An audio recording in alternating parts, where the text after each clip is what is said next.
बच्चों, मैं प्रिया राठौर आ गई हूँ आपके लिए आज का फ्रेश सा लेक्चर लेकर। और मस्त होंगे आप सब, है ना। एग्जाम मुझे लगता है ख़त्म हो गए होंगे, है ना। वैसे भी आपको तो मेन एग्ज़ाम देना है, बोर्ड देना है, भूल गए हो तो बता देती हूँ। चलिए, तो क्या करने वाले हैं हम आज? लेक्चर नंबर 4 करने वाले हैं और वही इजी से चैप्टर शुरू हो गए। मुझे नहीं लगता कि आपको कोई दिक्कत आएगी इसमें। और अगर पिछले चैप्टर आपने नहीं पढ़े हुए तब भी दिक्कत नहीं आनी है, क्योंकि ये बिल्कुल यूनिट अलग है। तो बिल्कुल लोड न ले, इसको ऐसे पढ़े कि बस रिवीजन की ज़रूरत पड़े, अब दोबारा इस चैप्टर को खोलने की ज़रूरत नहीं पड़े। और वैसे इजी टॉपिक्स है, आपने कहीं ना कहीं इसको पढ़े हैं जीवन की कहानियों में, वही बायो की कहानियों में। तो आज हम करने वाले हैं L4।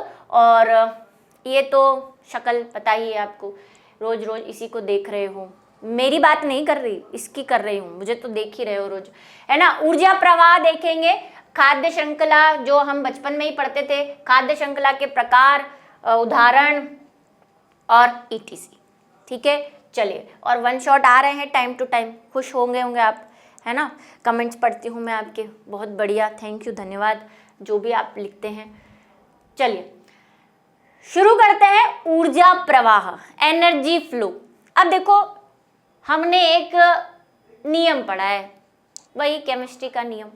क्या नियम है भाई? फिजिक्स का भी है, बायो का भी है, सभी का है, केमिस्ट्री अकेली का नहीं है, फिजिक्स का भी है कि ऊर्जा ना तो उत्पन्न की जा सकती है ना नष्ट की जा सकती है, वह केवल एक रूप से दूसरे रूप में रूपांतरित होती है। और यही जीवन का सत्य है।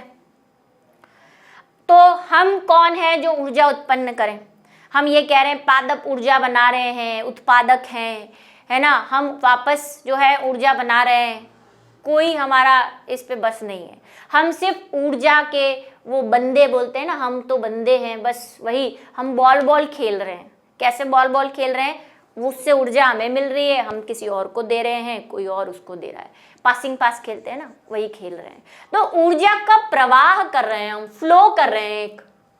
जैसे प्लांट को आपने खाया तो आपको प्लांट से ऊर्जा मिली, लेकिन इसका एक नियम पढ़ेंगे, आपको पूरी ऊर्जा नहीं मिल रही है, प्लांट आपके साथ गेम खेल रहे हैं। उधर आपको कोई खा लेगा, शेर, तो उसको ऊर्जा मिल जाएगी। शेर को तो कोई खा नहीं सकता, खैर जब वो मर जाएगा तो जमीन में उसकी ऊर्जा चली जाएगी और फिर वही ऊर्जा नए रूप में पैदा हो जाएगी, है ना। यही प्रकृति का नियम है और इसी का ये जो फ्लो चल रहा है उसी को हम कहते हैं एनर्जी फ्लो।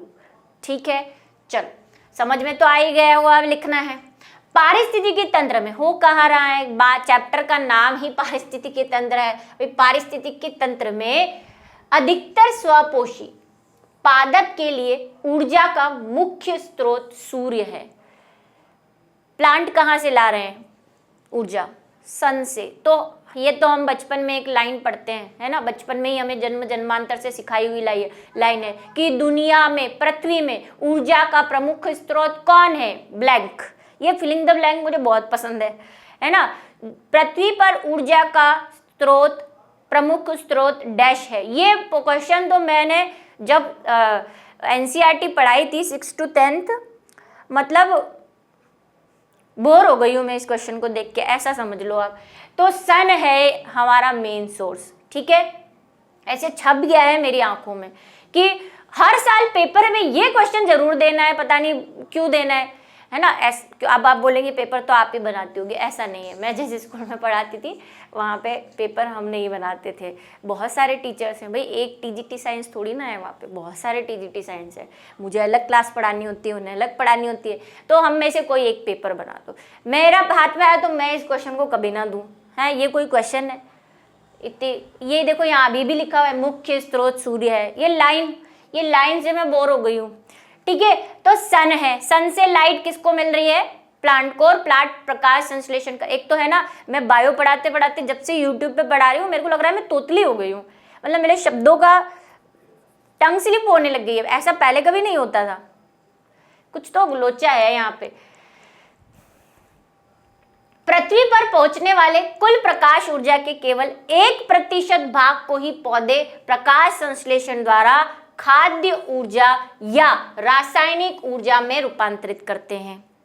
पौधे की प्रकाश संश्लेषण की परिभाषा को और किस तरह से हम बोलते हैं कि पौधे प्रकाशिक ऊर्जा को रासायनिक ऊर्जा, रसायन बनाते हैं ना वो ग्लूकोज, तो वो रसायन है, तो प्रकाश को रसायन में बदलते हैं। लेकिन वो सारी सनलाइट यूज नहीं कर सकते, सनलाइट बहुत है लेकिन उसका सिर्फ 1% ही वो यूज करते हैं खाना बनाने में, बाकी का 99% ऊर्जा तो ऐसे ही वेस्ट हो रहा है, बर्बाद तो क्या हो रहा है, दूसरी चीजों को मिल रहा है भाई, हो रहा है, मतलब यूज नहीं करते ये। ठीक है, पृथ्वी पर कुल प्रकाश संश्लेषण का लगभग 90% भाग जलीय पौधे, ये मैं आपको पहले भी बता चुकी हूँ, विशेषतः समुद्री शैवालों और डायटमों द्वारा संपन्न होता है। ये तो आपने क्लास 11th में भी पढ़ा होगा कि जो समुद्री शैवाल होते हैं वहां पे क्लास 11th में 70% दे रखा है, क्या करें, एनसीईआरटी है, हम क्या ही कर सकते हैं, है ना। वहां पे लिखा है कि शैवाल जो है वो 70% CO2 का स्थिरीकरण करते हैं। लेकिन यहाँ पे मैं इसको नंबर, मतलब इसको इसलिए चलने दे रही हूँ क्योंकि ये समुद्री शैवाल और डायटम्स और सबका मिक्सिंग कह रहे हैं, है ना, सिर्फ ओशियन की बात नहीं कर रहे।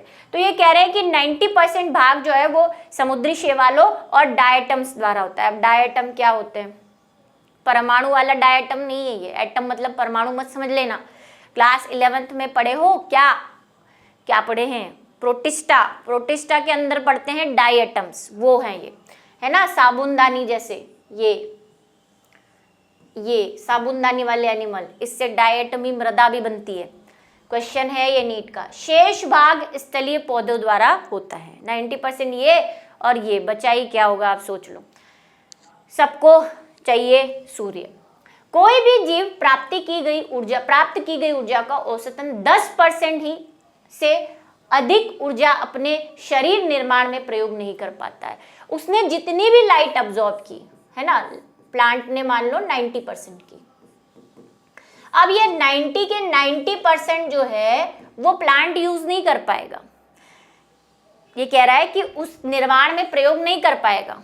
ऐसा नहीं है कि 90% प्लांट के अंदर एनर्जी रहेगी, भाई कुछ वो काम भी करेगा। कल हमने पढ़ा था कि प्लांट में भाई चलना फिरना तो होता नहीं है, मेनली उनकी जो रिएक्शन है वो श्वसन है ना, श्वसन करते हैं और श्वसन में थोड़ी ऊर्जा लगती है। तो 90% में से कुछ भाग जो है वो रेस्पायरेशन में निकाल देगा, एनर्जी यूज कर लेगा, 90% लाइट जो उसको मिली है एनर्जी की फॉर्म में उसको। ठीक है, शेष 90%, अब ये 90% क्यों लिखा है समझो। हम कह रहे हैं कि सन से 90% ही, सन से मान लो इसको 100% मिल रही है, क्योंकि हम तो ओवरऑल 100 मान के चलते हैं ना हर चीज को। तो हम कह रहे हैं 100% इसने लिया, 100 में से क्या किया इसने, 100 में से 10% जो है वो इसने श्वसन में बिता दी। तो अब इसके पास कितनी बची, 90। ठीक है, 100 मान के चल रहे हैं। ऊर्जा का ऊष्मा के रूप में श्वसन आदि क्रियाओं में नष्ट कर देता है। ठीक है, 90। अब 90 में क्या करेगा ये, 90 जो इसको मिली है ये 90 के 90 ये इसके पास नहीं रहेगी। 90 में से अगर इसको कोई खाएगा, 90 कोई इसको खाएगा तो उसको 90 के 90% एनर्जी नहीं मिल रही है, उसको सिर्फ 10% मिलेगी। बाकी एनर्जी का क्या हुआ, बाकी एनर्जी प्लांट ने अपने श्वसन, अपने शरीर की देखभाल, अपने शरीर में बनने वाली चीजों में यूज कर दी। जो भी उसके पास है उसका सिर्फ 10% अगली जो उसको खा रहा है, प्लांट को जो भी खा रहा है, गाय खा रही है, हिरण खा रहा है, जो भी खा रहा है उसको सिर्फ 10% मिलेगा। अब ये 10% मान लो इसको कौन खा रहा है, मान लो इसको जो है बर्ड खा रहा है, है ना, बर्ड से ही लेके चलते, दाना चुग रहा है। अब इस बर्ड के लिए ये एनर्जी क्या है, इस बर्ड के लिए ये एनर्जी 100 हो जाती है ना। वैसे तो 10% ही है, मिली तो 10 ही है, लेकिन उसके लिए अब ये 100% है। अब ये भी 100 के 100 किसी और को, मान लो इस बर्ड को कोई खाया, कौन खाएगा बर्ड को, मान लो डॉग खा गया,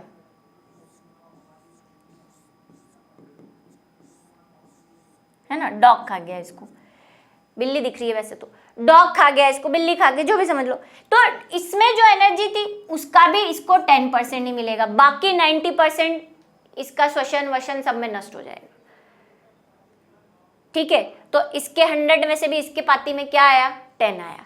तो ये नियम ये कहता है कि जब भी उत्पादक से हम उत्तरोत्तर जाते हैं, मतलब कि नेक्स्ट पे जाते हैं। जैसे प्लांट को इसने खाया, इसको किसी और ने खाया, उसको किसी और ने खाया, तो पूरी की पूरी ऊर्जा नहीं बहती। ऐसा नहीं कि 100 सन से ली तो 100 ही लास्ट तक रहेगी, कुछ ऊर्जा बीच में नष्ट होती रहती है। हालांकि नष्ट वर्ड सही नहीं है ना, क्योंकि हम कह चुके हैं ऊर्जा को तो नष्ट कर ही नहीं सकते।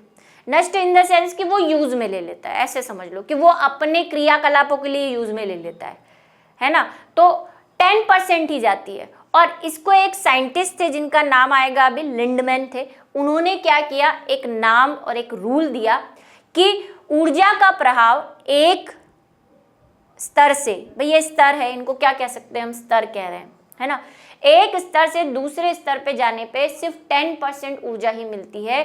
इस नियम को 10% ऊर्जा का नियम भी कहते हैं, या लिंडमैन का नियम भी कहते हैं।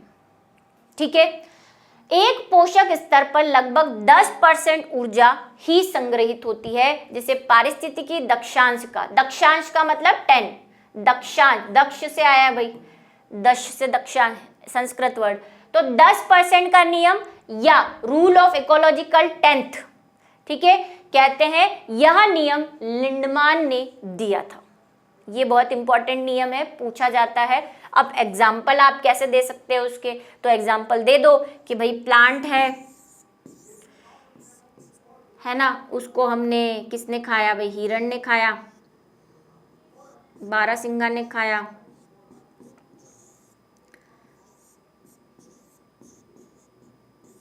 ठीक है, अभी ज़्यादा मेरे पास टाइम नहीं है। बारहसिंगा ने खाया, बारहसिंगा को शेर ने खाया,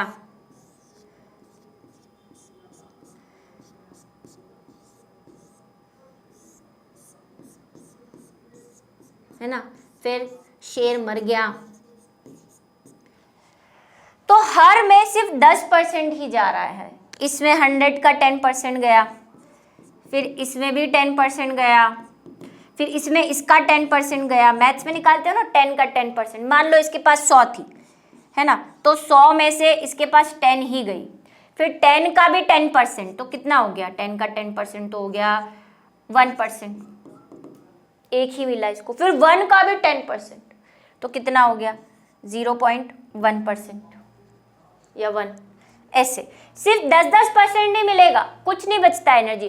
तो सूरज की जो रोशनी यहाँ नीचे आ रही है उसका आप तक ज़्यादा कुछ पोर्शन नहीं पहुँच रहा है, ठीक है, ज़्यादा होशियार नहीं कर बनना, सब कुछ जो है वो क्या हो रहा है, नष्ट होता जा रहा है, ठीक है। चलिए, इसी को हम क्या कह रहे हैं भाई, इंपॉर्टेंट क्वेश्चन है, पूछा जाता है, दक्षांश का नियम किसे कहते हैं, ठीक है। अब है खाद्य श्रृंखला, कुछ नहीं, खाद्य श्रृंखला चेन।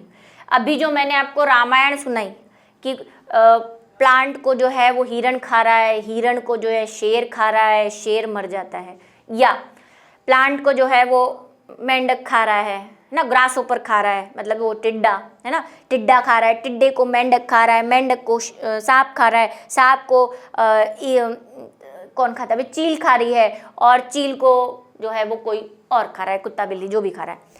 तो भाई ये क्या है, एक चेन चली हुई है कि पारिस्थितिकी तंत्र में हर जीव अपने भोजन की आवश्यकता के लिए किसी दूसरे जीव पर डिपेंडेंट रहता है, निर्भर रहता है, और इस प्रकार भोजन के विभिन्न स्तरों से एक चेन का, एक श्रृंखला का निर्माण हो जाता है, जिसे हम कहते हैं खाद्य श्रृंखला।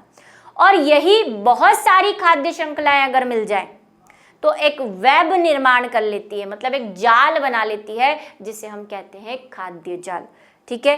क्या है भाई, सुनो, जीव मंडल या पारिस्थितिकी तंत्र के विभिन्न जीव उत्पादक हो, चाहे उपभोक्ता हो, चाहे अपघटन हो, प्रत्यक्ष या परोक्ष रूप से, मतलब या तो डायरेक्टली या इनडायरेक्टली।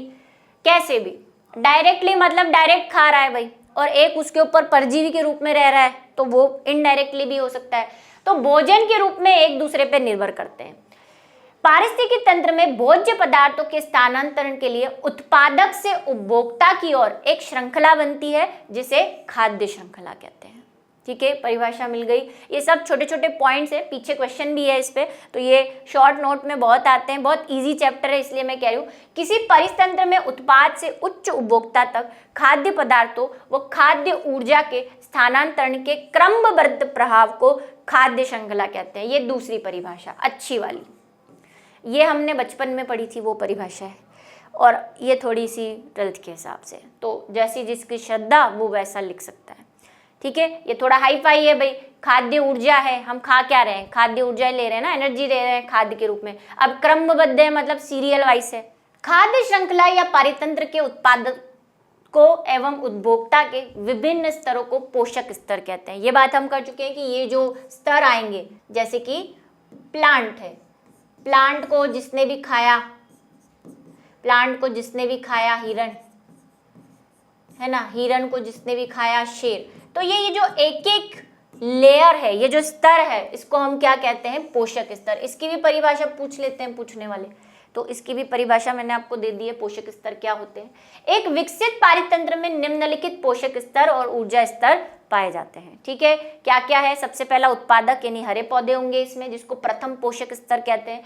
जो पौधों को खाएगा वो प्राथमिक उपभोक्ता, वो शाकाहारी होंगे, वो द्वितीयक पोषक बनाएंगे। सेकंड लेवल से भाई, पहला प्लांट है, प्लांट को खाने वाले सेकंड लेवल पे, उनको खाने वाले थर्ड लेवल पे, इस तरह से प्राथमिक उपभोक्ता। उसके बाद इन प्राथमिक उपभोक्ता को खाने वाले यानी हिरण को खाने वाले जितने भी मांसाहारी, शेर, तो द्वितीयक उपभोक्ता मांसाहारी, तृतीयक पोषक। और फिर जब अब ये मर जाएंगे, और या फिर जैसे हिरण नहीं है तो कोई बीच में है ना, जैसे मान लो प्लांट को जो है, यहाँ पे अगर हम प्लांट रखें तो प्लांट को किसने खाया भाई, टिड्डे ने, ग्रास होपर ने खाया। तो ग्रास होपर क्या हो गया हमारा, प्राइमरी। ठीक है, प्राइमरी हो गया, लेकिन लेवल कौन सा है, सेकंड। प्राइमरी उपभोक्ता है, कंज्यूमर तो पहला ही है इसको खाने वाला। ग्रास होपर को फ्रॉग ने खा लिया तो वो हो गया थर्ड लेवल, क्योंकि थर्ड पे आ रहा है, मांसाहारी है क्योंकि ग्रास होपर को खा रहा है, और द्वितीय को उपभोक्ता है। ठीक है, उसके बाद फ्रॉग को अगर स्नेक ने खा लिया, सांप ने, तो वो हो गया चतुर्थ उपभोक्ता। ठीक है, और अगर उसके बाद फिर कोई आ जाए तो अपघटन आ जाते हैं। इसके बाद चाहो तो लिख सकते हो, अपघटन भी लिख सकते हो भाई, अपघटक, जो लास्ट में इनके मरने के बाद इनको सड़ाएंगे। ठीक है, खाद्य श्रृंखला के प्रकार। खाद्य श्रृंखला के जो प्रकार हैं वो हमारे पास 3 प्रकार है। पहली है चारण खाद्य श्रृंखला। चारण, चरने वाले, चरने वाले, किसको चरेंगे ये, घास को, पौधों को। तो पौधों से शुरू होकर जो चरने वाले जितने भी शाकाहारी हैं वो सब इसमें आ जाएंगे, है ना। ग्रासिंग, ग्रासिंग का मतलब चरना, फूड चेन, इनको प्रीडेटर भी, फूड चेन भी कहते हैं। देखो, चरने से लेके जो चरने वाले हैं और उन चरने वालों को जो खाने वाला है वो सब आ जाएंगे इसमें। यानी प्लांट से लेकर जो हाईएस्ट आपके पास है वो इसमें आ जाएगा। अपरद या मृतोपजीवी, इसमें कौन होंगे, छोटे से लेकर उनके सड़ने के बाद उनको खाने वाले मृतोपजीवी, जो मरी हुई चीजों को खाएंगे, और परजीवी जो पैरासाइट्स की फॉर्म में रहेंगे, है ना, जो पैरासाइट के फॉर्म में लेंगे। अब इसको लिखना कैसे ये देख लो। चारण अथवा परभक्षी खाद्य श्रृंखला, इसमें कौन होंगे, वही पौधे से लेकर, पौधे को जो खाते जा रहे हैं, पौधे को ग्रास ऊपर को मेंढक, मेंढक को सांप, सांप को चील, ऐसे। तो भाई ये चलता रहेगा। इस प्रकार के खाद्य श्रृंखला हरे पौधे अथवा उत्पादक, अब ये तो आपको पता चल गया है हरे पौधे ही हमारे उत्पादक हैं, आरंभ होकर शाकाहारी छोटे जीवों से मांसाहारी बड़े जीवों पर समाप्त होती है ना। वही जो मैंने आपको अभी सीरीज बताई, लिखा हुआ भी है यहाँ पे, आ जाएगा।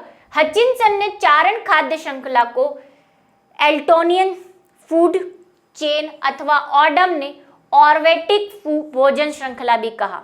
एल्टोनियन, ये नाम याद रखेंगे, नीट पे क्वेश्चन आया हुआ है, और भी आए हुए हैं पर याद आ गया मुझे। ठीक है, दूसरी उदाहरण क्या है इनके, जैसे घास को टिड्डे ने, टिड्डे को मेंढक ने, मेंढक को सांप ने, और सांप को मैंने चील कहा था, यहाँ मोर लिखा हुआ है। ठीक है, कोई दिक्कत नहीं है। घास को हिरण ने खाया, हिरण को मनुष्य ने खा लिया। अब आप बोलेंगे मैम कौन से ऐसे जानवर मनुष्य जो हिरण को भी खाते हैं, खाते हैं खाने वाले। ठीक है, हरे पौधे चूहा, सांप और बाज, ये इतने सारे हैं जो आपको समझ में आए भाई। चूहा, बिल्ली, कुत्ता हैं, सारे एक दूसरे को खा रहे हैं। प्लवक, समुद्र से लेना चाहते हैं तो प्लैंक्टॉन्स, उसके बाद जंतु प्लवक जो इन प्लैंक्टॉन्स को खाते हैं, जैसे पॉरीफेरा, सिलेंट्रेटा के मेंबर्स, फिर शाकाहारी मछलियाँ, फिर मांसाहारी मछलियाँ, और फिर हमारा क्रोकोडाइल। बहुत सारे एग्जाम्पल है। अपर्द तथा मृतोपजीवी खाद्य श्रृंखला, अपर्द का मतलब वही सड़ाने वाले, तो ये कहां से शुरू होंगे? ये खाद्य श्रृंखला मृत, गले व सड़े से आरंभ होकर सूक्ष्म उपभोक्ता या अपघटन की ओर अग्रसर होती है। जैसे कि कोई प्लांट है वो मर गया है, डेड, डेड से शुरू होके कोई डेड प्लांट है, अब इस डेड प्लांट पे जो भी बैक्टीरिया,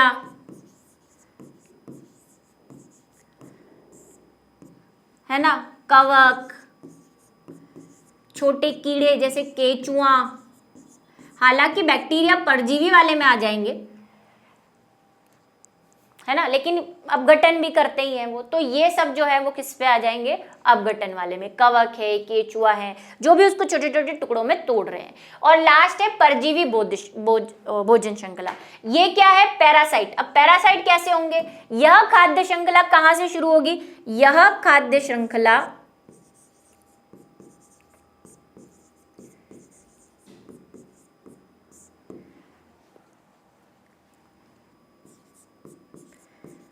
पादप से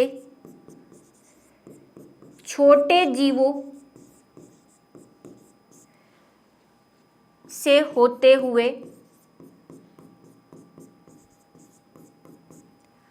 बड़े जीवों पर रहने वाले परजीवियों तक चलती है या परजीवी तक होती है।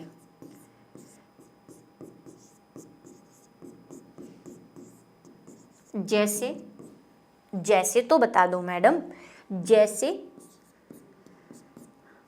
प्लांट यानी कि पौधा, पौधे को खाया, पौधे पे मेंढक,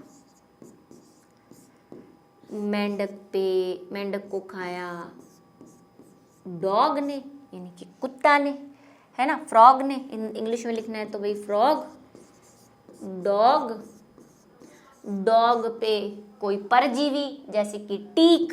टीक क्या होता है? टीक होती है जुए, कुत्ते की जो जुए होती है ना उसको टीक्स कहते हैं, है ना, जुए। जुए भी लिख सकते हो, टीक नहीं आ रहा, खटमल लिख दो, कुछ भी लिख दो। तो पैरासाइट्स है ये। आप भी हो, आप पौधे को खा रहे हो, पौधे को आपने खाया, आपके अंदर जो एस्केरिस है ना, वुचरेरिया, ब्रैंकोप्टाई और अमीबा हिस्टोलिका, है ना, ये सब, लिवर फ्लूक, ये सब नाम याद आ रहे हैं? पुराने बीमारी फैलाने वाले चैप्टर में पढ़े थे हमने, 11th में भी पढ़े थे। ये सब आप पे पैरासाइट है। तो प्लांट से शुरू होके छोटे, छोटे से फिर बड़े वाले, हम जो बड़े हैं, और हम पे भी जो बड़े हैं, मतलब कि पैरासाइट्स, ठीक है, जुए हुए जो भी आ गई वो सब। तो ये कहाँ तक? परजीवी भोज्य श्रृंखला तक आ जाएंगे। तो ये बस इतना सा ही था, छोटे छोटे टॉपिक्स हैं। अब जल्दी जल्दी इन चैप्टर को साथ साथ करते रहो, खत्म करो, है ना, जल्दी से। ये चैप्टर ऐसा होना चाहिए कि तिबारा इसको पढ़ने की जरूरत नहीं है। एक बार मैं पढ़ा रही हूँ, 2 बार आप पढ़ेंगे, मतलब दूसरी बार, और तीसरी बार पढ़ने की जरूरत ही नहीं पड़नी चाहिए, ऐसे ये चैप्टर हो जाने चाहिए। ठीक है, तो मिलेंगे नेक्स्ट क्लास में, तब तक के लिए बाय बाय। और दिवाली के फटाके सुनाई दे ही रहे होंगे आपको, मैं भी सुन के आती हूँ, तब तक आप क्लास में